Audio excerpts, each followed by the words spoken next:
Top 11 most successful Shark Tank businesses. Have you ever wondered what it takes for a business to be successful? Well, if you're like me who dreams not to work for other people forever, this question might have crossed your mind a few times. The fact is, the only surefire way to find out is for you to try your hand in it. If you look at all the companies in this list, you'll see that there is not a surefire formula. Some of these products look mundane, but who knew that they would fill a need that nobody knew they had? The following enterprising people took a risk, and with the help of the sharks of Shark Tank, took their small businesses to the national level. So, sit back, relax, and be inspired by 11 of the most successful Shark Tank businesses. But before that, I have an interesting product for you. This is called the subscribe button. Number 11. Scrub Daddy. This item on our list just goes to show that sometimes a lot of money can be made from something you stored in your garage. This is exactly what happened to Aaron Krause, founder of the company called Scrub Daddy. Krause originally invented his own line of buffing and polishing pads for cars after previously damaging a car. That company was bought out eventually by 3M, but luckily for him, they did not include his line of sponges. Hey, my business is gone, my life as I know it is over, but at least I have sponges. They understand me. Having left with the aforementioned ton of sponges with nothing better to do with them, he started using them to clean his dishes. According to Krause, that's when his $1 million idea, the Scrub Daddy, came about. What made the Scrub Daddy special is that it's made of a special kind of polymer, which turns soft in hot water but hard in cold water. It's kind of like the thermos of sponges, keeps you cold, keeps you hot, keeps you soft, keeps you hard. Yeah, you know, pretty good. Armed with the Scrub Daddy but with a meager sales record, Krause pitched his product on Shark Tank.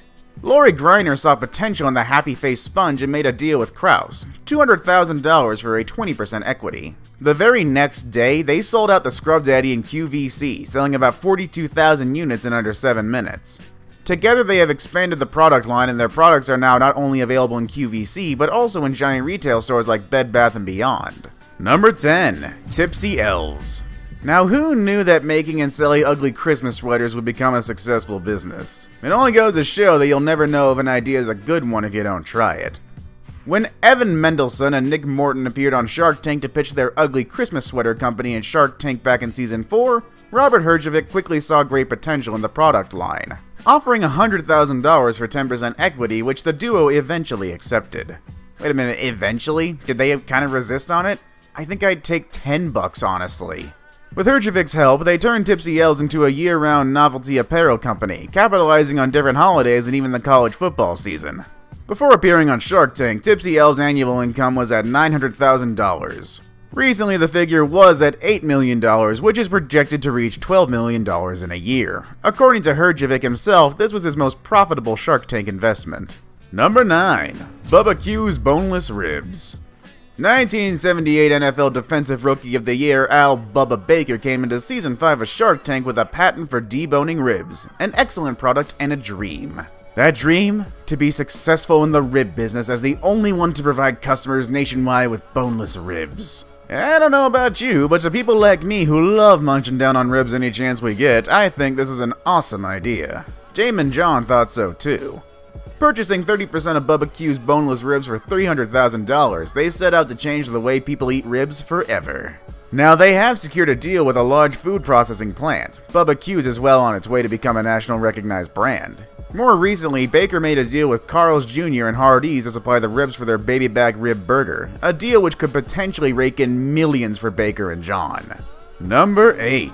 Grace and Lace. Try saying that 5 times fast. In Season 5, Barbara Corcoran invested $175,000 for 10% of husband and wife duo Melissa and Rick Hennet's fashion company Grace and Lace.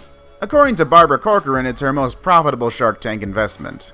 Grace and Lace started off with a tragedy, however. Melissa was bedridden at the time with a very risky pregnancy. To pass the time, she learned knitting and sewing.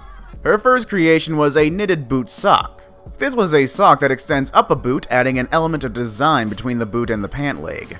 Originally thinking that this was a one-off thing, and probably because it took her almost 5 hours to make one, Melissa even told her husband that it was the last time she was going to make one of those things. Fortunately though, she was mistaken.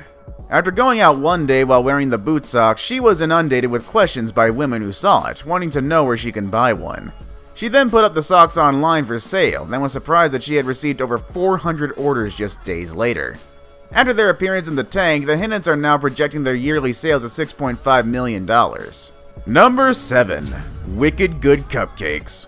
Business just keeps getting sweeter for mother and daughter team Tracy Noonan and Danny Villaggi, owners and founders of Wicked Good Cupcakes, which from now on we will start to refer to as WGD.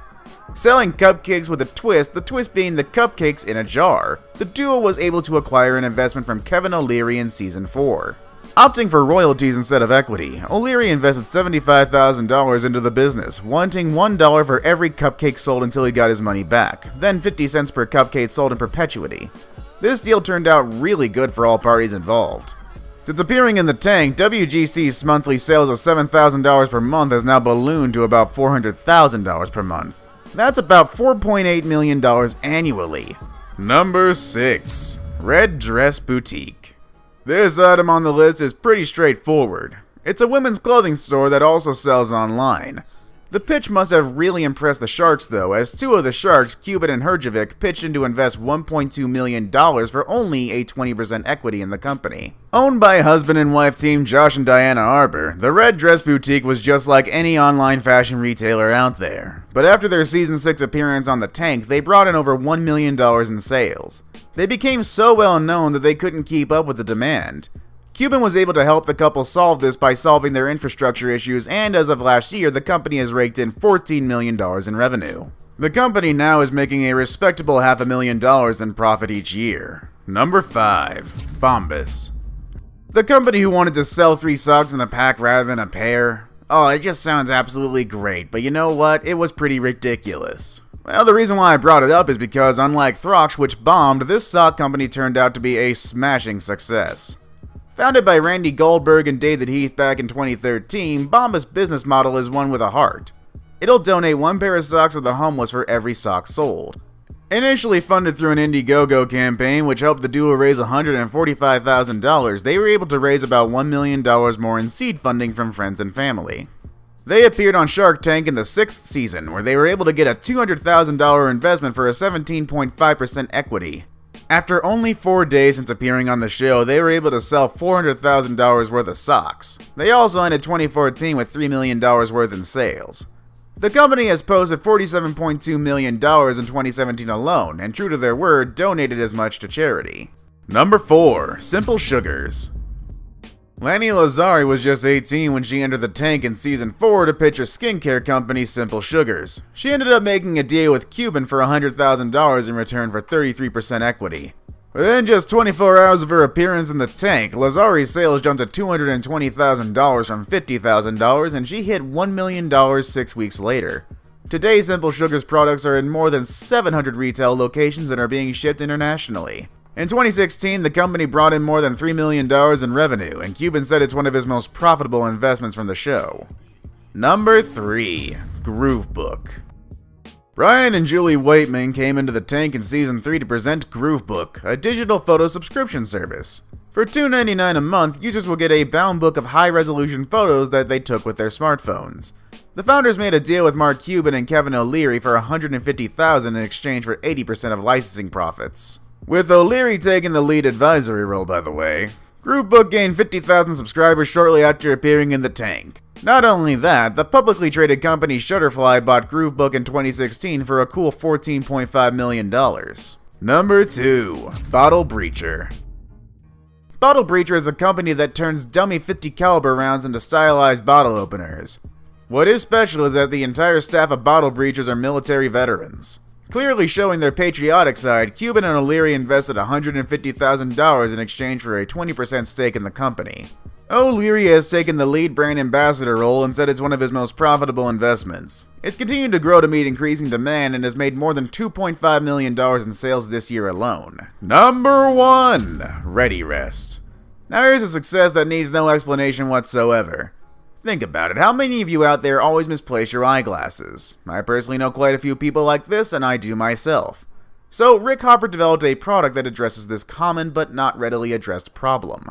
Ready-Res is a simple magnetic clip that holds eyeglasses in place on any item of clothing. The product was so simple, it was brilliant. Rick Hopper essentially handed the reins of Ready-Res over to Griner when he agreed to a $150,000 investment in exchange for 65% of the company in Season 3, but it turned his little one-man show into a huge success. The Ready-Res regularly sells out in QVC and has made $13 million in revenue in the 3 years after its Shark Tank appearance. And that was our video for today, everybody. Thank you for watching Top 11 Most Successful Shark Tank Businesses, and be sure to hit that like button if you liked the video and hit share to spread the word to your friends. Also hit the bell icon so you'll be notified every time we upload a new video. And believe you me, we upload new and interesting videos all the time. It's kind of our business. Again, thanks for watching and see you next time.